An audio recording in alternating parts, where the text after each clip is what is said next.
कि बड़ा हसीन है इनकी जवान का जादू, लगा के आग बहारों की बात करते हैं। जिन्होंने रात में चुन चुन के बस्तियों को लूटा, वही नसीबों के मारों की बात करते हैं। आप लोगों के बारे में एक मान्यता ये भी है, मजबूरी भी है, और आपके बारे में मान्यता भी है कि आज के समाजवादियों के बारे में, तो जिस थाली में खाते हैं उसमें छेद करके फिर जाते हैं कि बड़ा हसीन है इनकी जवान का जादू, लगा के आग बहारों की बात करते हैं। जिन्होंने रात में चुन चुन के बस्तियों को लूटा, वही नसीबों के मारों की बात करते हैं।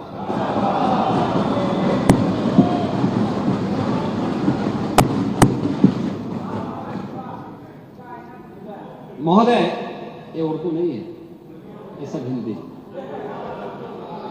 आपको मैं बताना चाहता हूं, आपको मैं एक और बात बताना चाहता हूं, जो भी नेता प्रतिपक्ष कह रहे थे। जब उत्तर प्रदेश की स्थानीय बोलियों को इस सदन में महत्व मिला, उनके द्वारा कहा जा रहा था, उन्होंने विरोध किया था। ठीक उनकी सोच है, ये समाजवादी संस्कार भी है कि हर अच्छे कार्य का विरोध करना है, हर अच्छे कार्य का विरोध करना है। उन्होंने कहा कि हिंदी इस सदन की भाषा है, तो हिंदी को तो हटाया नहीं।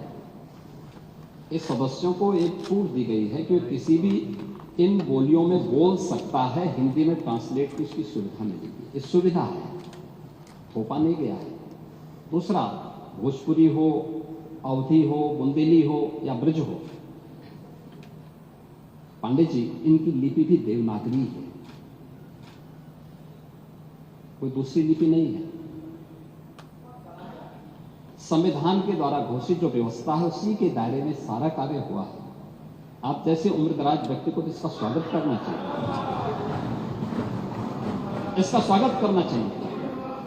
ओह, मैं इसीलिए कह रहा हूं, देवनागरी ही लिपि है और उसी दायरे में सारा कार्य हुआ है।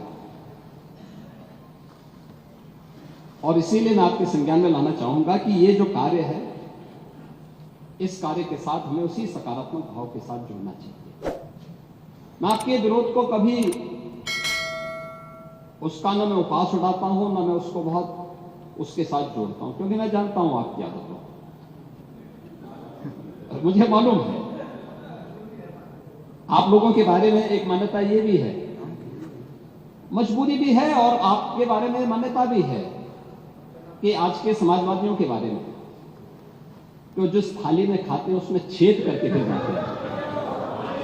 और ये जो आप लोगों के बारे में मान्यता है, उसी के बारे में मैं आपसे कहना चाहूंगा कि महोदय, जब हम महाकुंभ के बारे में चर्चा कर रहे हैं और ये आयोजन, नहीं आपके बारे में इसीलिए बोल रहा हूं, मैं आऊंगा उस पर भी, मैं उस पर भी आऊंगा भी, उस पर भी मैं आ रहा हूं। जब एक महाकुंभ का विरोध पहले दिन से कर रहे थे, महोदय, मैं एक एक करके इनके बयानों को यहां पे उद्धृत करना चाहूंगा, और पिछले सदन में भी मैं याद दिलाना चाहूंगा, जब हम लोग यहां पे इसी सदन में आए थे तो महाकुंभ पे चर्चा, उस समय महाकुंभ की तैयारियां चल रही थी और चर्चा के लिए एक दिन निश्चित किया गया था। आप लोगों ने सदन नहीं चलने दिया, सदन नहीं चलने दिया। अच्छा होता महाकुंभ के पहले सदन में पूरे दिन भर की चर्चा होती, हम उस व्यवस्था के बारे में चर्चा करते, आपके अनुभव का लाभ लेते, लेकिन आपने चर्चा नहीं होने दी। लेकिन पहले दिन से ये चर्चा, पहले दिन से ये अफवाह और इस प्रकार का दुष्प्रचार आपके द्वारा निरंतर होता रहा। आप याद करिए, समाजवादी पार्टी के राष्ट्रीय अध्यक्ष ने महाकुंभ आयोजन के पहले इस बारे में कहना शुरू किया कि साहब, इतना पैसा और इतना विस्तार देने की आवश्यकता क्या है।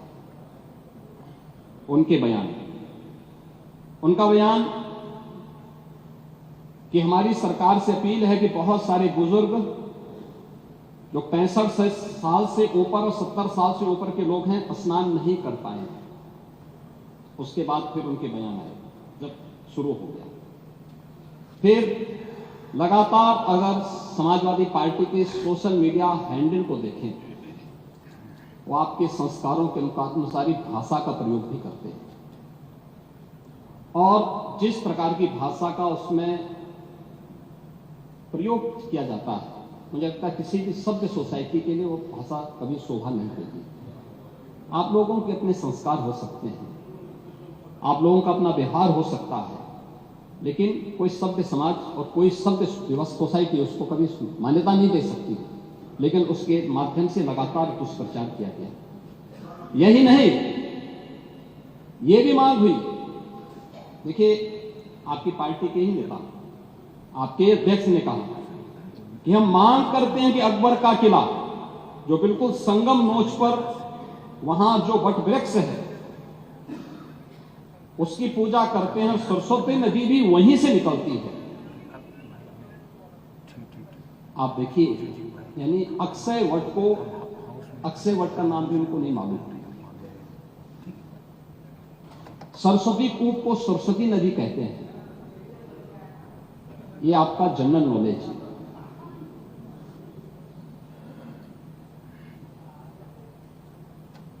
इन्होंने कहा महाकुंभ कोई शब्द नहीं, क्योंकि महाआयोजन के लिए बहुत सारा पैसा निकालना था, पैसे की बर्बादी करनी थी, इसलिए नाम भी इन्होंने महाआयोजन दिया।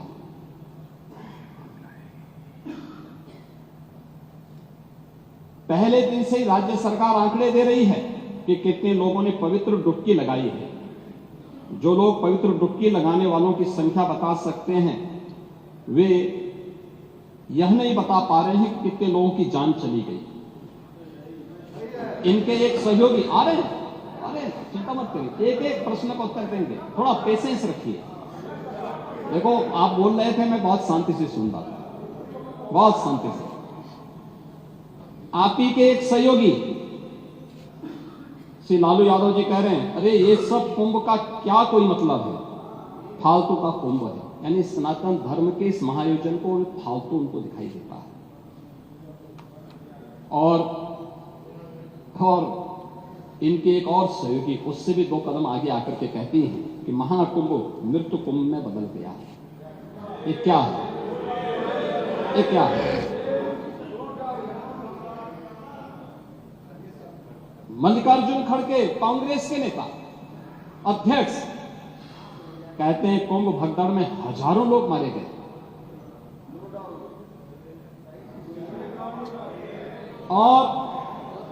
और जया बच्चन क्या कहती हैं? ये समाजवादी पार्टी की नेत्री है। इस देश में अभी सबसे बड़ा मुद्दा महाकुंभ भगदड़ की घटना है। उन मृतकों की सही संख्या बतानी चाहिए और जनता को सफाई देनी चाहिए। उन्होंने आगे क्या बात कही? उन्होंने कहा व्यवस्थाएं आम आदमी के लिए नहीं बल्कि वीआईपी के लिए थी। शवों को गंगा में बहा दिया गया, इससे पानी प्रदूषित हुआ है। यही पानी लोगों तक पहुंच रहा है। ये इस प्रकार के गैर जिम्मेदाराना बयान